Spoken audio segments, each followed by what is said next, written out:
Hello everyone, welcome back to my channel.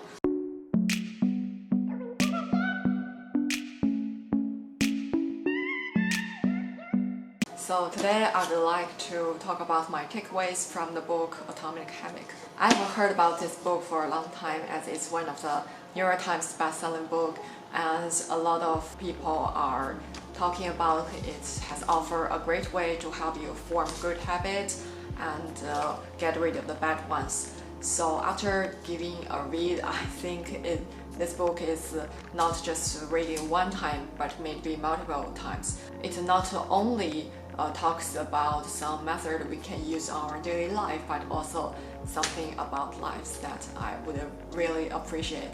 So it's written by James Clear, and the author has done a lot of experiments in how can people form the habit from the psychology point of view as well as from biology point of view, and what affects our brain. So today I'm gonna talk about some takeaways and hopefully that will provide some value to you guys. So now let's get started.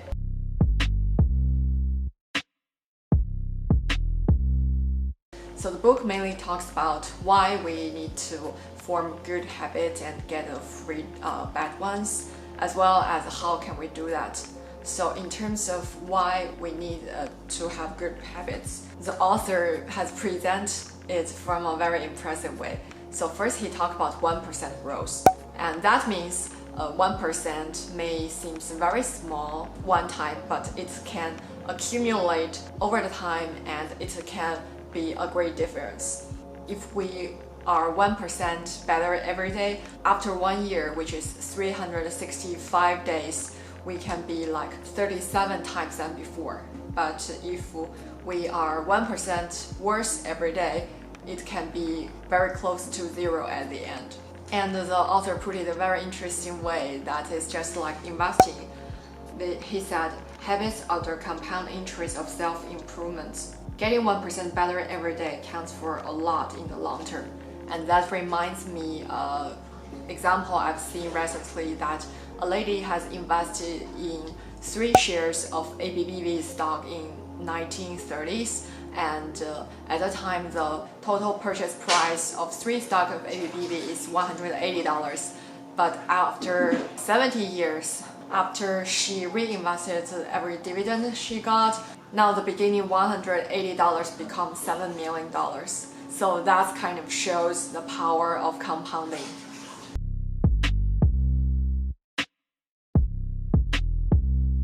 In reality, we find that keeping doing the same thing, like forming a new habit, is very difficult. It's probably because of delayed results. For example, if I'm trying to reduce my belly fat, I want to exercise more and eat much healthy. But maybe after a while I didn't see the results, I begin to doubt about whether this method really works. So the author called this situation the plateau of latent potential. That means when we are trying to make a change, to make some efforts, we would expect the linear results. Like the more we devoted to the better result we can see, as this diagram shows that it will be a straight line. But the reality is always not that case, where it shows the results very slow at the beginning, but at one point the result will come into effect much more obvious. The space between those two lines is called value of disappointment. That's why a lot of people have given up at the middle of the process because they didn't see the results immediately. So my takeaway is that when we are making efforts to achieve something great, it's usually a long process. If our goal is very big and the results may be delayed, but all the works we have done is not wasted. It has been stored somewhere, and it will be really some point of time, maybe later in the future.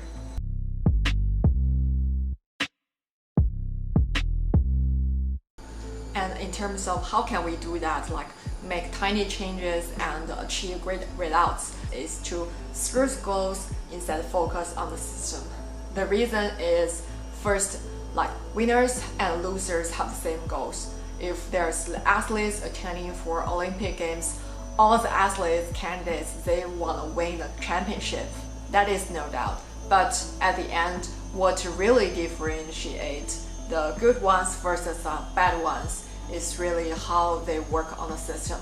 So the author gives them examples of the UK team when they're attending the Olympic Games.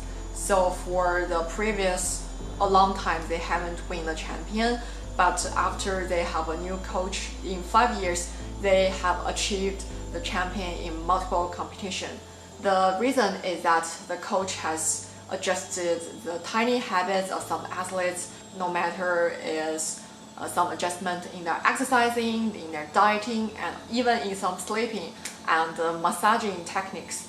So those tiny changes, they seems very small and that seems doesn't matter that much, but that actually leads to the results that the UK bicycle team has won the Olympic Games. By changing the system and changing the athletes' habits, they can make some tiny changes every day, and at the end they could be quite different when they come into the final bicycle competition.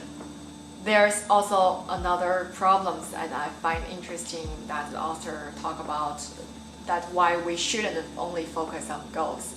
The second one is he thinks setting a goal is just a momentary change, but if we are aiming to make a big achievement in a lifelong time, that may not work. For example, when we set a lifetime goals, maybe the first goal is we want to make $1 million, but what happened after we achieving the goals?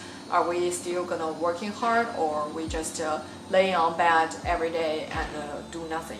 A lot of successful people, they have been successful in the areas and respected by the society, not because they set a specific goal to make a specific amount of money, and after achieving that, they just don't working hard anymore.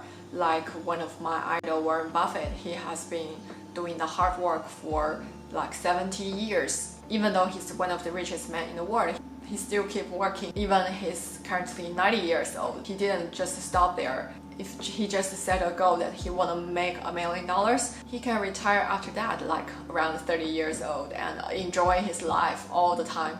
But he didn't do that. He still keep the hard working, and I find that a lot of successful people, their habits is formed by optimizing the system rather than just fighting for one goal, because that goal is very temporary. I think if I want to live a more meaningful life, I would focus on the long-term success.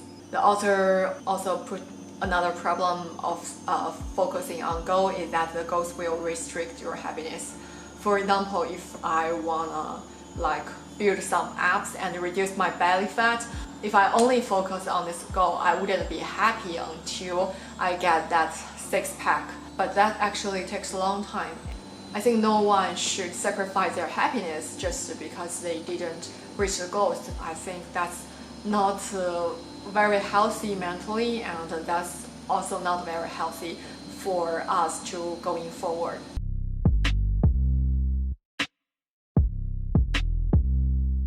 So in terms of how can we make better habits, the author mentioned the most important thing is to change identity. I find this idea is very mind-blowing that I never thought about before. So the author gives the example of two smokers that trying to quit smoke. So when other people are trying to give them a cigarette, the first person said, "No, I don't need it because I'm quitting smoking right now." And the second person said, "No, thanks, I'm not a smoker." So the difference between these two people is that the first person still think he's a smoker and he's trying to quitting. The second person already changed his identity that he's not a smoker, and so it's very natural that he don't accept other people's cigarettes anymore. So I also related that to my life. When I just trying to do some investing and trading, I just play some trade randomly and I didn't build a plan or a system because I think I'm just a beginner, that I'm not a professional investor or trader, so I don't need to be responsible and take it very seriously. But later on, I find I lose some money because I didn't do it carefully. So after that, I changed my mind that now I'm an investor / trader. So right now, I'm just responsible for my assets. Maybe later on, I'm gonna responsible for other people's assets, so I need to take this seriously. I cannot do some trade randomly without planning and a lot of research. So after that, I changed my strategies. Like I yearly plan ahead, and on the trading days, I just execute my plan, and that have better results, and it makes me feel like those trades and investment are within my control, and I know what's the expected return and expected risk. So I feel more confident now, and I see the result is also much better.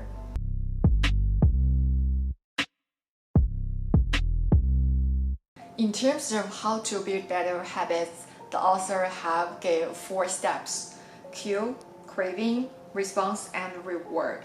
Cue means that we are gonna make it the habit very obvious. For example, if I wanna lose weight and access more, instead of putting my yoga mat somewhere that is hard to find, I will just put the yoga mat in front of my desk. So every time I take a break, I would see the yoga mat. So that reminds me that I need to exercise. And the second step, craving, is to make this attractive.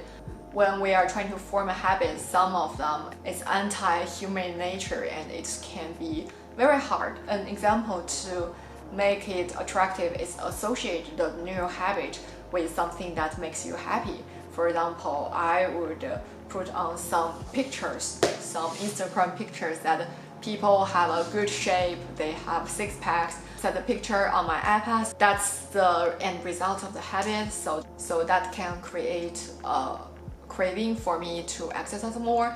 And the author also mentioned that we can do the habit stacking, which means can group some habits together. For example, if I associate the habits that I take a break in the lunch, and I would do 20 ab crunches. So every time I close my computer, I will just open my yoga mat and do 20 crunches, and then I go to lunch. So by doing it a lot of times, we can form the habit automatically, because there's some habits that we need to do, like we need to take a break, we need to take lunch, and just inserting the new habits between those old ones are much easier to execute. So in the end, when we are doing those activities together, we don't need to think about it. We are just doing that automatically, and that can improve the efficiency of our life, because we don't need to think too much, but just proceed those new habits. And the last step of forming the new habits is to have a reward. So if we have successfully done a lot of habits, we can reward ourselves. Maybe after I continuously practice these habits for 30 days, I will treat myself to eat something I really want to eat, so that this reward can keep us going, because our mind unconsciously, we know that after we have practiced those habits long enough, we would get rewarded. That is very important for us to carry on and not give up. And last, I want to share one of the quotes that I really like from the book is, becoming the best version of yourself requires you to continuously edit your beliefs and to upgrade and expand your identity. I find this book is not just talk about what's the practical way for us to make a change in our daily life. It's also a mind change that can motivate us to become the type of person we want to be and to change our beliefs. So that's all the takeaways I have from this book, Atomic Habits. I will read this book again and again because there's a lot of great examples and a lot of inspirational quotes that I can refer to from time to time. So thank you guys for watching, and I will see you guys in my next one. Bye.